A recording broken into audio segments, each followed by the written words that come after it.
Hello everyone, welcome back to the channel. তো আজকে discussion হচ্ছে আরাফাত মহসিন নিধিকে নিয়ে, যিনি একজন মিউজিক কম্পোজার, যিনি বাংলাদেশের সঙ্গীত এবং চিত্রজগতের এক অনন্য প্রতিভাবান নাম। তিনি শুধু একজন গীতিকার বা সুরকার নন, বরং একজন সম্পূর্ণ ক্রিয়েটিভ সঙ্গীত শিল্পী।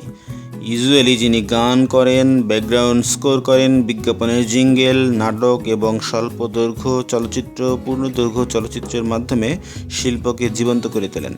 তার সৃষ্টিশীল পথে চলা শুধুমাত্র দেশেই নয়, আন্তর্জাতিক পর্যায়েও আলোচনায় এসেছে। তিনি কিন্তু বেশ কিছু বিখ্যাত সিনেমার বিজিএম এবং মিউজিকের কাজ করেছেন, যেমন তুফান, বরবাদ এবং লেটেস্ট তাণ্ডব। তার জন্ম 1994 সালে। ছোটবেলা থেকেই তিনি সঙ্গীতের প্রতি আকৃষ্ট ছিলেন। কোনো প্রথাগত সঙ্গীত শিক্ষকের কাছে না পড়েও নিধির সুর তৈরির দক্ষতা ছিল অসাধারণ। তার পারিবারিক পরিবেশে সাংস্কৃতিক প্রভাব থাকায় শিল্পচর্চা ছিল সহজাত। স্কুল জীবনে তিনি কবিতা ছড়া ছাড়াও নাটক ইত্যাদিতে অংশগ্রহণ করতেন। তিনি একসময় সুরের মায়ায় নিজেকে পুরোপুরি নিবেদিত করেন। কলেজ জীবনে আসার পরই তার যাত্রা শুরু হয় পেশাদার সঙ্গীতের জগতে। তার কাজ শুরু হয় বিজ্ঞাপন জিঙ্গেল নির্মাণের মাধ্যমে। নিজস্ব স্টুডিওতে তিনি তৈরি করেন নেসক্যাফে, হুয়াই, ইউনিলিভার, প্রাণসহ বহু কোম্পানির জনপ্রিয় বিজ্ঞাপনের সুর। তার বেশ কিছু অ্যালবামও প্রকাশ পেয়েছে। আর সবচেয়ে বড় কাজগুলো তিনি করেন হচ্ছে সিনেমাতে। শাকিব খান অভিনীত ব্লকবাস্টার সিনেমা তুফানে তিনি কাজ করেন। তার সাথে সেখানে প্রীতম এবং নাভেদ পারভেজও কাজ করেছিলেন। তিনি মূলত ব্যাকগ্রাউন্ড স্কোর ছাড়াও সেখানে ফেসে যাই ও আসবে আমার দিন গান দুটি শুরু করেন, যা শ্রোতাদের হৃদয়ে ছুঁয়ে গেছে।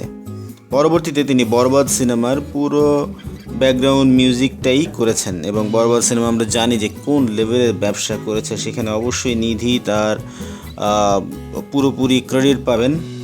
সেখানে বরবাদের যে বিজিএম, স্পেশালি যখন ভিলেন যিশু সেনগুপ্ত আসেন, তখনকার ব্যাকগ্রাউন্ড মিউজিকের কথা কিন্তু আলাদা করে বলতেই হবে। সেটা একটি অসাধারণ কাজ ছিল।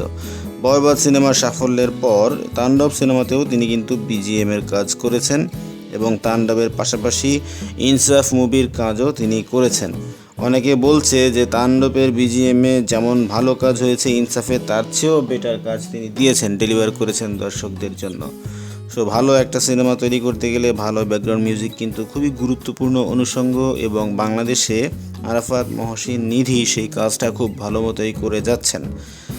ইন্ডিয়াতে যেমন আমরা দেখি যে অনিরুদ্ধ মিউজিক্যাল, মানে যেখানে তিনি অনিরুদ্ধ বিজিএমের কাজ করেন, এবং সেগুলো কিন্তু খুব ভালো কাজ হয় এবং মানুষজন খুব পছন্দও করে। সো আরাফাত অনিরুদ্ধর কাজটাই বাংলাদেশে এখন করে যাচ্ছেন। অসাধারণ সব মিউজিক আমরা তার কাছ থেকে পাচ্ছি, এবং আমরা আশা করব এই যাত্রাটা কন্টিনিউ থাকবে। ব্যক্তিগত জীবনে নিধি রাবা খানকে বিয়ে করেছেন কিছুদিন আগে, এবং তাদের মধ্যে অনেক দিনের সম্পর্ক ছিল, যদিও সেটা পাবলিক ছিল না, কিন্তু রিসেন্টলি তারা বিয়ে করেছেন। তো আরাফাত মহসিন নিধির জন্য শুভকামনা। আমাদের ভিডিও কেমন লাগলো অবশ্যই জানাবেন। ভিডিও ভালো লাগলে লাইক করবেন, শেয়ার করবেন আপনার ফ্রেন্ডদের সাথে, আর আমাদের চ্যানেলে যদি নতুন হয়ে থাকেন অবশ্যই সাবস্ক্রাইব করবেন। কথা হবে পরবর্তীতে অন্য কোনো ভিডিওতে। সেই পর্যন্ত ভালো থাকুন।